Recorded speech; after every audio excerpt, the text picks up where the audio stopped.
तेल असी पूरा पूरा लैके गए इस करके क्योंकि साढ़े ट्रक का वेट सी 11,960 ते ट्रेलर का वेट सी ड्राइव का ते बैक का ते टोटल साडा बनता 79,560 पाउंड ते आपां मैक्सीमम 80,000 पाउंड लैके जा सकते इस करके सानू तेल थोड़ा थोड़ा करके लैके जाना पिया।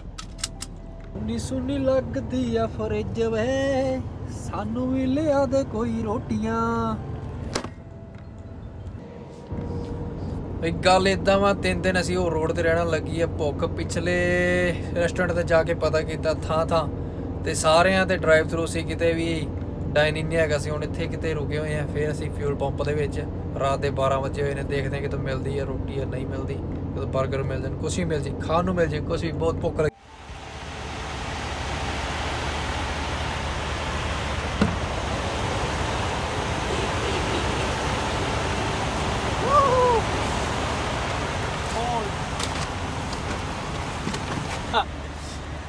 किन्ना सुकून मिलता ना जो खाण नूं मिलता है कुछ। मेरा अन्न देवता मेरा सन्नी महाराज खाण नूं लैके आए ने फिलहाल अपने अन्न देवता रोड़ा उत्ते बैठे हुए ने ठंड दे विच धन है उन्हां दा जिगरा।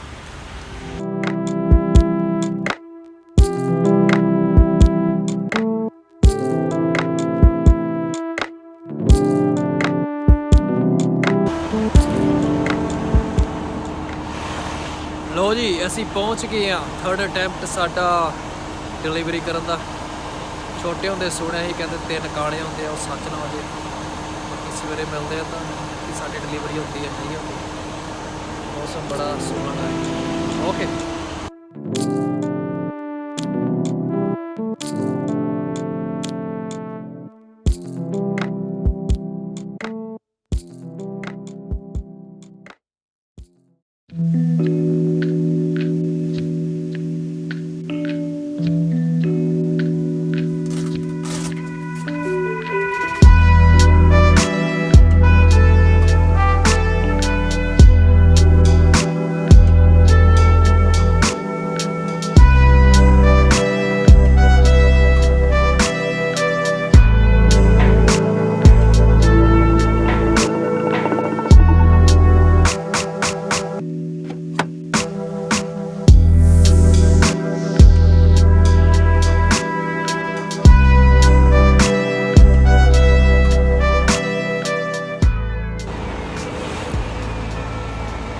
एक मिनट मैनू लगता है गल बन गई आ।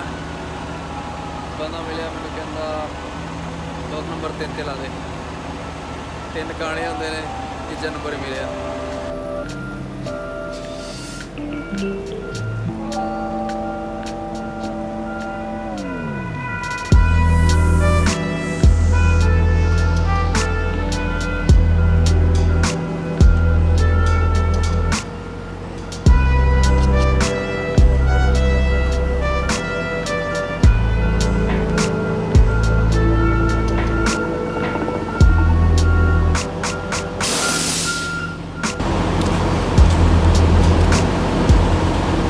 आखिरकार 3.5 दिनों की मेहनत सफल हुई।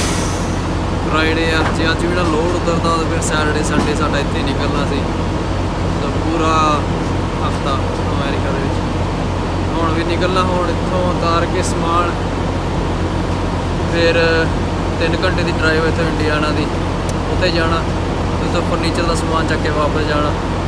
अज शामी चलांगे 48 घंटे की ड्राइव आ सो सैटरडे संडे ही पहुँचांगे।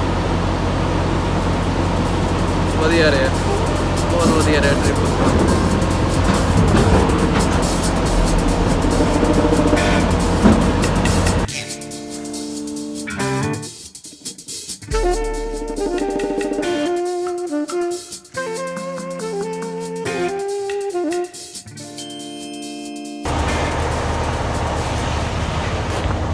हेलो हेलो हेलो हेलो आप पहुँच गए अपनी नैक्सट लोकेशन ते खड़े होए अपना ट्रेलर लोड हो रहा वा फर्नीचर का समान। आई थिंक अद्धा घंटा होर लगेगा जे। तो मैं एक चीज़ सीखी आ इस ट्रिप तो फिलहाल अजे तक कि कुछ चीज़ां गलत होनियां जरूरी ने कुछ सीखण वास्ते ते कुछ सही होने वास्ते। फिलहाल सीखिया भी है तो कुछ सही भी होया इस ट्रिप दे विच। ਅੱਗੇ ਤਾਂ ਹੀ ਚੱਲਦਾ ਰਹਿਣਾ। ਜੇ ਆਪਾਂ ਗਲਤੀਆਂ ਨਹੀਂ ਕਰਾਂਗੇ ਤਾਂ ਫਿਰ ਸਿੱਖਣ ਦਾ ਮੌਕਾ ਕਿੱਥੇ ਮਿਲੂਗਾ। ਹੁਣ ਆਹ ਲੋਡ ਕਰਕੇ ਅਸੀਂ ਚੱਲਾਂ ਅੱਗੇ, ਫਿਰ ਦੇਖਦੇ ਹਾਂ ਕੀ ਬਣਦਾ।